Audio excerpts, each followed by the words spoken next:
முதலில் தலைப்புச் செய்திகளை பார்க்கலாம். அமெரிக்க அதிபர் டொனால்டு டிரம்ப் ஹார்மோஸ் நீரிணையை மீண்டும் திறப்பதற்கு அமெரிக்க நேச நாடுகள் ஒத்துழைப்பு அளிக்காவிட்டால் நேட்டோ அமைப்பின் எதிர்காலம் மிக மோசமாக இருக்கும் என்று டிரம்ப் எச்சரித்துள்ளார். பினான்சியல் டைம்ஸ் இதழுக்கு அளித்த பேட்டியில் உக்ரைன் ரஷ்ய போரில் அமெரிக்கா ஆதரவளித்தது போல ஐரோப்பிய நாடுகள் ஹார்மோஸ் விவகாரத்தில் நடவடிக்கை எடுக்க வேண்டும் என்று எதிர்பார்ப்பதாக தெரிவித்தார். நேட்டோ அமைப்பு அமெரிக்க ஆதரவை அதிகம் சார்ந்துள்ளது என்ற தனது நீண்டகால விமர்சனத்தையும் மீண்டும் வலியுறுத்தினார். ஈரானுடனான போர் ஐரோப்பாவில் பிளவுகளை ஏற்படுத்தி நேட்டோ அமைப்பை பலவீனப்படுத்தி வருவதாக டெலிகிராப் செய்தித்தாள் தெரிவித்துள்ளது. இந்த போரின் மிக முக்கியமான மறைமுக விளைவாக ஐரோப்பாவுக்கும் அமெரிக்காவுக்கும் இடையேயான உறவில் விரிசல் ஏற்பட்டுள்ளது. 1945 முதல் அமெரிக்க உலக ஆதிக்கத்தை ஆதரித்து வந்த நேட்டோ தற்போது வெறும் வெற்று ஓடாக மாறியுள்ளதாக அந்த அறிக்கை குறிப்பிடுகிறது. ஆக்கிரமிப்பு இஸ்ரேல் மையப்பகுதியில் அமைந்துள்ள அல் லீத் விமான நிலையம் முழுமையாக காலியாக்கப்பட்டுள்ளது. ஈரானிடமிருந்து ஏவப்பட்ட ஏவுகணை தொடர்பாக நகரம் முழுவதும் வான்வழி எச்சரிக்கை சைரன்கள் ஒலித்து வருகின்றன. சமீபத்திய ஈரானிய ஏவுகணை தாக்குதலுக்கு பிறகு டெல் அவீவில் பல இடங்களில் தீ விபத்து பரவியுள்ளதாக இஸ்ரேலிய ஊடகங்கள் செய்தி வெளியிட்டுள்ளன. ரம்லா மற்றும் ஹோலோன் பகுதிகளில் சேதங்கள் ஏற்பட்டுள்ளதாக இஸ்ரேல் ஊடகங்கள் செய்தி வெளியிட்டுள்ளன. குற்றவாளியும் குழந்தை கொலையாளியுமான நெத்தன்யாகு இன்னும் உயிருடன் இருந்தால் அவர் தண்டனை பெறும் வரை தொடர்ந்து துரத்துவோம் என்று ஈரான் அதிகாரப்பூர்வ அறிக்கை தெரிவித்துள்ளது. இஸ்ரேலிய பிரதமரின் உடல்நிலை மற்றும் இருப்பிடம் குறித்த ஊகங்கள் தீவிரமடைந்துள்ள நிலையில் இந்த அறிக்கை வெளியாகியுள்ளது.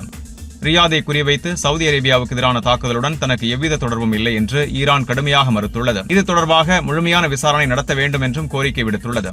ஆக்கிரமிக்கப்பட்ட பகுதிகளில் உள்ள இஸ்ரேலிய பாதுகாப்பு உள்கட்டமைப்புகளை தாக்கியதாக ஈரான் அறிவித்துள்ளது. லாஹோ 433 சிறப்பு காவல்துறை தலைமையகம் மற்றும் கிலாத் செயற்கைக்கோள் தகவல் தொடர்பு மையம் உள்ளிட்டவை இந்த தாக்குதலில் இலக்காக்கப்பட்டுள்ளது.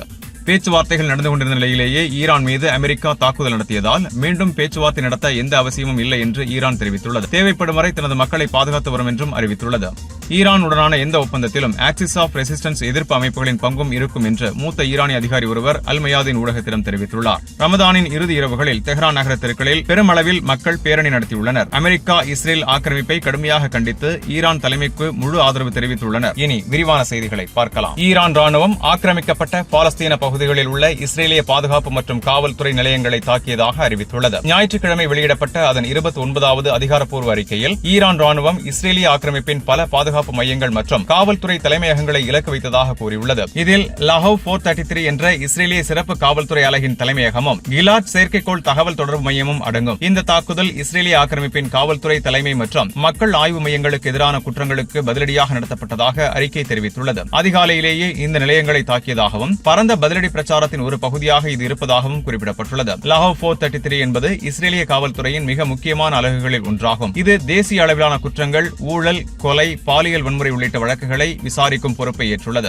இது இஸ்ரேலிய FBI-க்கு ஒப்பான அமைப்பாக விவரிக்கப்படுகிறது. இதன் தலைமையகம் லோட் பகுதியில் அமைந்துள்ளது. கிலாட் என்பது கிலாட் சேட்டலைட் நெட்வொர்க்ஸ் நிறுவனத்துடன் தொடர்புடையது. இது இஸ்ரேலிய பாதுகாப்பு துறைக்கு செயற்கைக்கோள் தகவல் தொடர்பு தொழில்நுட்பங்களை வழங்கும் முக்கிய மையமாகும். அமெரிக்க பாதுகாப்புத்துறை மற்றும் நேட்டோவுடன் இணைந்து ராணுவ பணிகளில் ஒத்துழைக்கும் கிலாட் டிஃபென்ஸ் என்று ஈரான் அறிக்கையில் குறிப்பிடப்பட்டுள்ளது. அமெரிக்கா மற்றும் இஸ்ரேலால் தாக்கப்பட்ட எந்த நிறுவனத்திற்கும் பதிலடி கொடுப்போம் என்று ஈரானிய அதிகாரிகள் மீண்டும் வலியுறுத்தியுள்ளனர். ஈரானிய படைகளால் அதிகாரப்பூர்வமாக நடத்தப்படும் எந்த தாக்குதலுக்கும் முழு பொறுப்பும் ஏற்கிறோம் என்று ஹத்தமுல் அன்பியா மையத்தின் பேச்சாளர் தெரிவித்துள்ளார். மேலும் துருக்கி, குவைத், ஈராக் போன்ற நட்பு அண்டை நாடுகளில் நடந்த தாக்குதல்களை ஈரானுக்கு தவறாக கூறுவதாக அவர் குற்றம் சாட்டியுள்ளார். இவை பிராந்திய கதைகளை கையாளும் முயற்சிகள் என்றும் எச்சரித்துள்ளார். இஸ்ரேலிய தரப்பில் இந்த குறிப்பிட்ட தாக்குதல்களுக்கு உடனடி உறுதிப்படுத்துதல் அல்லது மறுப்பு வெளியிடப்படவில்லை. சில ஊடகங்கள் இவை ட்ரோன் தாக்குதல்களாக இருப்பதாகவும் பாலிஸ்டிக் ஏவுகணைகளுடன் இணைந்து நடத்தப்பட்டதாகவும் தெரிவித்துள்ளன. இத்தகவல்கள் ஈரானிய அதிகாரப்பூர்வ ஊடகங்கள் மற்றும் சர்வதேச செய்தி நிறுவனங்களால் மேற்கோள் காட்டப்பட்டுள்ளன.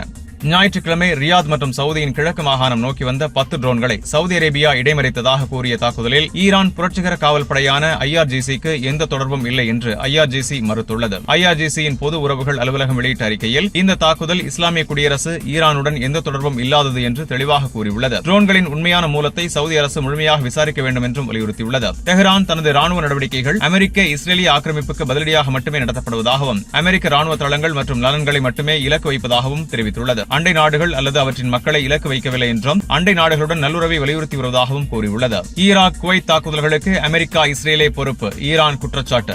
ஈரான் ஆயுதப்படைகள் எர்பில் சுத்திகரிப்பு நிலையத்திற்கு எதிரான ட்ரோன் தாக்குதலுக்கு ஈரானோ அல்லது எந்த எதிர்ப்பு அமைப்போ பொறுப்பல்ல. இது நிச்சயமாக அமெரிக்கர்களின் வேலை என்று குறிப்பிட்டுள்ளது. குவைத் சர்வதேச விமான நிலையத்தில் உள்ள சிவிலியன் ரேடார் அமைப்புக்கு எதிரான தாக்குதலும் அமெரிக்காவால் நடத்தப்பட்டதாகவும் பிராந்தியம் முழுவதும் குழப்பத்தை ஏற்படுத்தும் நோக்கில் செய்யப்பட்டது என்றும் குற்றம் சாட்டியுள்ளது. இதற்கிடையே ஈரானின் ஹத்தமுல் அன்பியா மையத்தின் பேச்சாளர் இப்ராஹிம் ஜோல் பஹாரி அண்டை நாடுகள் மற்றும் முஸ்லிம் மக்களை எச்சரித்துள்ளார். எதிரிகள் ஷாஹித் 136 ட்ரோனை நகலெடுத்து லூகாஸ் ட்ரோன் என்று பெயரிட்டு பிராந்தியத்தில் சட்டவிரோத இடங்களை தாக்குவதாக கூறியுள்ளார். இஸ்ரேலிய ஆக்கிரமிப்பும் அமெரிக்காவும் ராணுவ ரீதியாகவும் அரசியல் ரீதியாகவும் தோல்வியடைந்த பிறகு இத்தகைய ஏமாற்று வேலைகளுக்கு தஞ்சமடைவதாகவும் தெரிவித்துள்ளார். இது ஈரானுக்கு எதிரான குற்றச்சாட்டுகளை திசை திருப்பி அண்டை நாடுகளுடன் பிளவை ஏற்படுத்தும் நோக்கம் கொண்டது என்றும் எச்சரித்துள்ளார். ஈரானின் பாதுகாப்பு கொள்கை சட்ட ரீதியான கொள்கைகள் மற்றும் முக்கிய தர்க்கத்தின் அடிப்படையில் அமைந்தது என்றும் அமெரிக்கா அல்லது இஸ்ரேலின் ஆக்கிரமிப்புக்கு மட்டுமே பதிலடி கொடுப்பதாகவும் மீண்டும் வலியுறுத்தியுள்ளது. சவுதி அரேபியா தரப்பில் கிழக்கு மாகாணம் மற்றும் ரியாத் பகுதிகளில் 10 ட்ரோன்களை இடைமறித்து அழித்ததாக அதிகாரப்பூர்வமாக அறிவித்துள்ளது. IRGCயின் மறுப்பு தெஹ்ரான் ரியாத் இடையேயான பதற்றத்தை மேலும் சிக்கலாக்கியுள்ளது.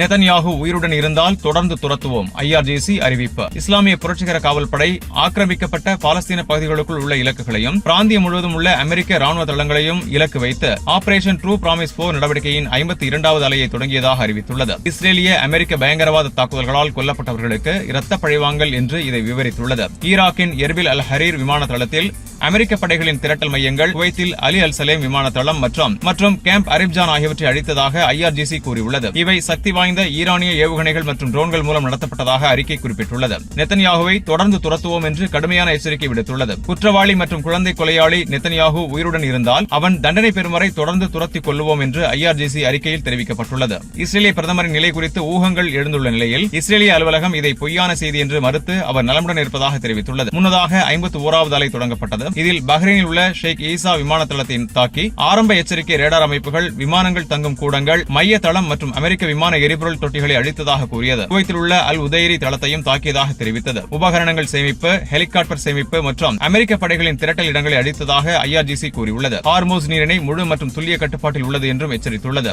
ஆக்கிரமிப்பாளர்கள் மற்றும் அவர்களது கூட்டாளிகளின் எண்ணெய் டேங்கர்கள் மற்றும் வணிக கப்பல்கள் செல்ல அனுமதிக்கப்படாது என்றும் முயன்றால் தாக்கப்படும் என்றும் IRGC தெரிவித்துள்ளது. இது பிராந்தியத்தில் எண்ணெய் ஏற்றுமதி பாதையை பாதிக்கும் அச்சுறுத்தலாக கருதப்படுகிறது. ஹோர்மூஸ் நீரிணை குறித்து ட்ரம்ப் நேட்டோவுக்கு மிக மோசமான எதிர்காலம் என்று எச்சரிப்பு. ஈரான் உடனான தொடர்ச்சியான போரால் ஹோர்மூஸ் நீரிணை திறம்பட மூடப்பட்டுள்ள நிலையில் அமெரிக்க கூட்டணி நாடுகள் அதை மீண்டும் திறக்க உதவாவிட்டால் நேட்டோவுக்கு மிக மோசமான எதிர்காலம் இருக்கும் என்று அமெரிக்க அதிபர் டொனால்டு ட்ரம்ப் எச்சரித்துள்ளார். பினான்சியல் டைம்ஸ் இதழுக்கு ட்ரம்ப் அளித்த பிரத்யேக நேர்காணலில் உக்ரைனுக்கு அமெரிக்கா அளித்த ஆதரவுடன் ஒப்பிடுகையில் ஐரோப்பா இந்த நீரிணையின் எண்ணெய் ஓட்டத்திலிருந்து பெரிதும் பயனடைவதால் பாதுகாப்புக்கு பங்களிக்க வேண்டும் என்று வலியுறுத்தினார். பதில் இல்லை என்றால் அல்லது எதிர்மறை பதிலாக இருந்தால் நேட்டோவின் எதிர்காலத்திற்கு மிக மோசமாக இருக்கும் என்று ட்ரம்ப் கூறினார். சீன அதிபர் ஜி ஜின்பிங் உடனான பெய்ஜிங் உச்சி மாநாடு தாமதமாகலாம் என்றும் நீரிணையை மீண்டும் திறக்க சீனாவின் உதவியை நாடுவதாகவும் தெரிவித்தார். சீனாவும் பல ஐரோப்பிய நாடுகளும் வளைகுடா எண்ணெயை பெரிதும் சார்ந்துள்ளன என்று சுட்டிக்காட்டினார். நீரிணையால் பயனடைபவர்கள் அங்கு எதுவும் மோசமாக நடக்காமல் பார்த்துக் கொள்ள உதவுவது சரியானது என்று ட்ரம்ப் வலியுறுத்தினார். குறிப்பாக மைன் ஸ்வீப்பர்கள் எனப்படும் கடல் கண்ணி அகற்றும் கப்பல்கள் மற்றும் ஈரானிய கரையோரத்தில் உள்ள தாக்குதல் நடத்துபவர்களுக்கு எதிரான ராணுவ நடவடிக்கை தேவை என்று கோரினார். பிரான்ஸ், ஜப்பான், தென்கொரியா, பிரிட்டன் உள்ளிட்ட நாடுகள் போர்க்கப்பல்களை அனுப்ப வேண்டும் என்றும் அழைப்பு விடுத்துள்ளார். உலக எரிசக்தி சந்தைகள் இந்த நெருக்கடிக்கு கடுமையாக பதிலளித்துள்ளன. வெஸ்ட் டெக்சாஸ் இன்டர்மீடியட் கச்சா எண்ணெய் 2.5% உயர்ந்து $100.22 திறந்தது. பிரெண்ட் கச்சா எண்ணெய் 2.9% உயர்ந்து